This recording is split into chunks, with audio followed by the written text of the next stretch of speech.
Hey guys! Hey everyone out there in the world! So, my name is Leanne. I am from upstate New York, originally. And I have Asperger's syndrome. And as a result, sometimes I have a harder time, understanding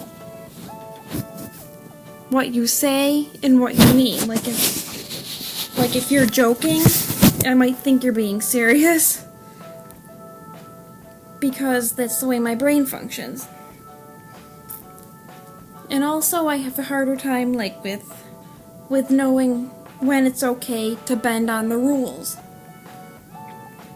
And so sometimes I find it, so sometimes you might, for example, when I was younger, if I was at the park and a kid I didn't know came up to me and said, "Do you want to play with me?"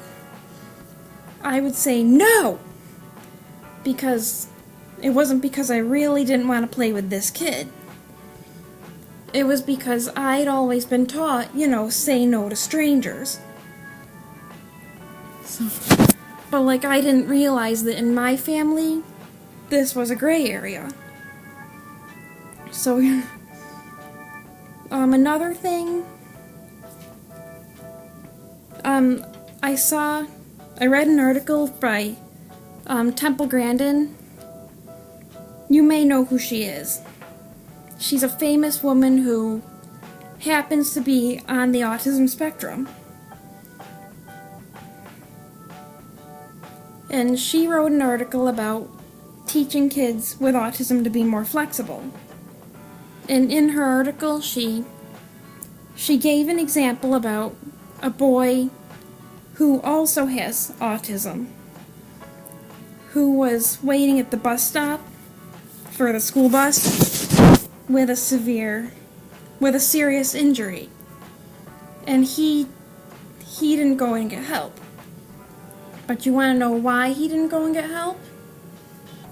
Because he'd been told to stay at the bus stop so you don't miss your bus. And he couldn't break this rule. But now, let's say your kid with autism and a friend are debating on what color to paint a birdhouse. Let's say your kid wants to paint the birdhouse blue, but his or her friend wants to paint it green. So, let's say you said to your kid, "Well, Aaron wants to paint it blue, Aaron wants to paint it green, so why don't we paint it green?" But now, let's say your kid has a friend who is of a different racial or ethnic background than him or her. So now let's say that this kid just decides he doesn't want to be friends with this.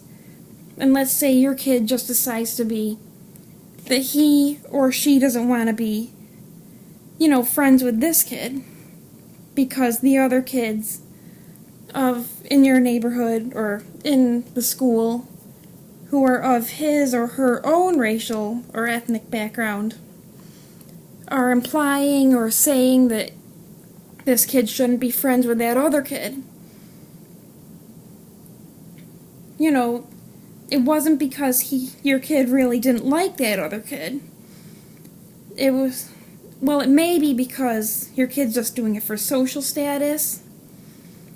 But it may also be because, again, your kid has been taught, when you said stuff like, Aaron wants to paint the birdhouse blue, so why don't we paint it blue? Instead of saying, how are you two going to work this out?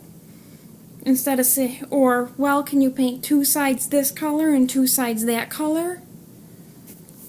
Your kid with autism has learned always do what your friends or what other people want. or always trust other people's judgment over your own. So, and another concept I had a problem with was fairness. Like, you know how when you're 4 or 5, you know, your parents and your teachers tend to teach you fairness, like everyone, like they say it's not fair that you get 3 cupcakes and Devin only gets 1.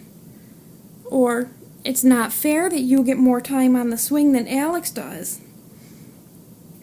You know, like, but by middle school or high school age, most kids who don't have autism will have realized that, or are starting to realize that the definition of fairness that their parents and their teachers gave them when they were younger doesn't always apply. Like they've started to realize that being fair can also mean giving each person what he or she needs, but not applying the exact same rule to everyone. And that's true, you know. Part of being fair is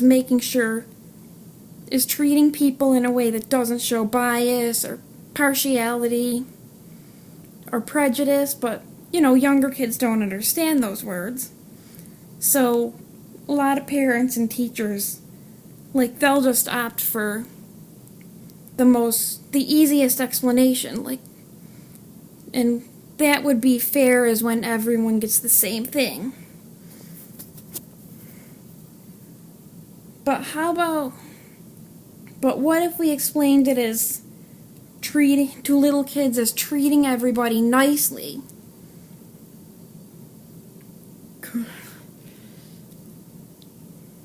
Do you think that would be better don't you think that sounds more realistic? You know, treating everybody nicely sounds more realistic than treating everybody the same.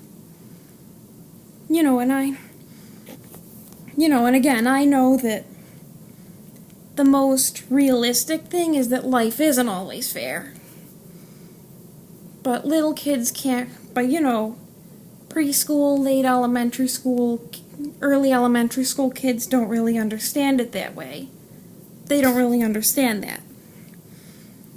But I think the most realistic thing they could understand is treating everybody nicely. Fair means treating everybody nicely.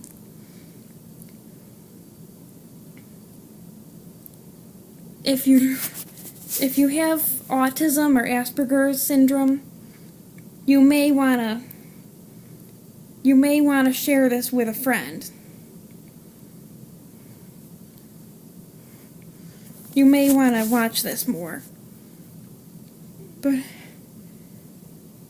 if you have a friend, who is a teacher, even a mainstream teacher, or, who has a job where they work closely with people on the autism spectrum, you may want to share this with them.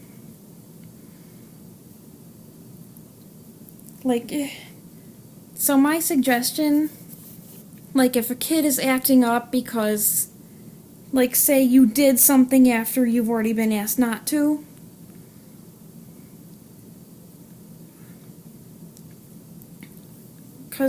now back to the fairness thing.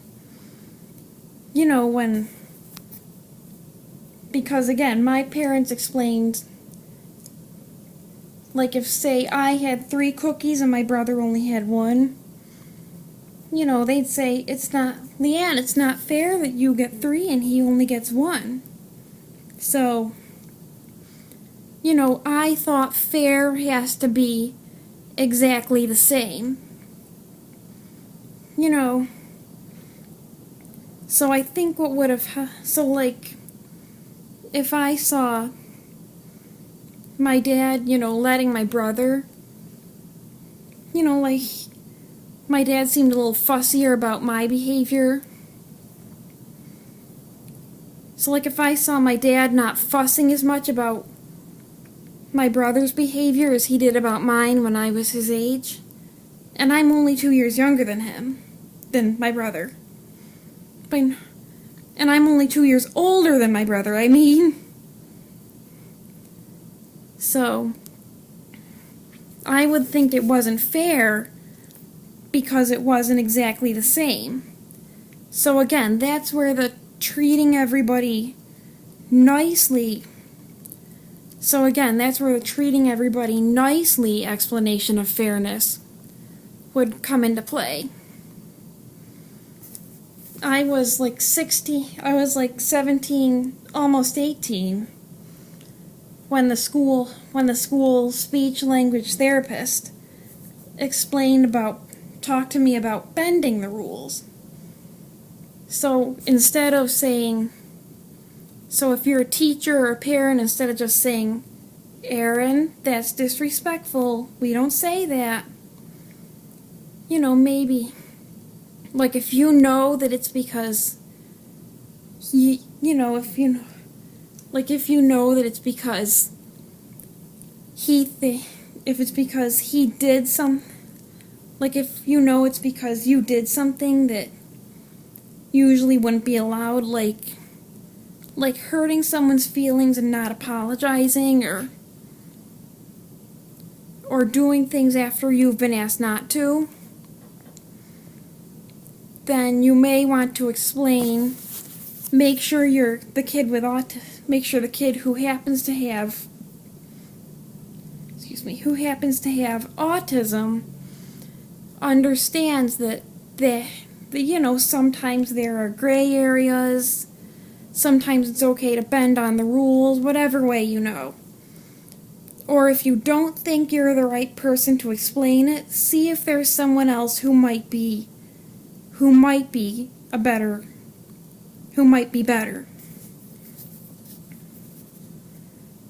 And, see if they can explain it.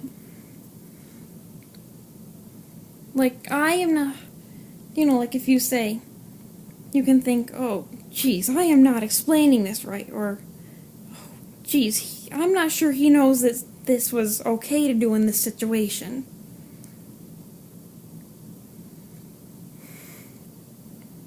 So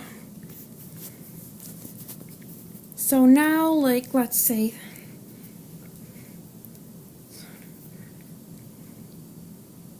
and maybe you can think, but I'm not sure I'm the right person to explain this because, like, I got a whole bunch of other kids to watch over.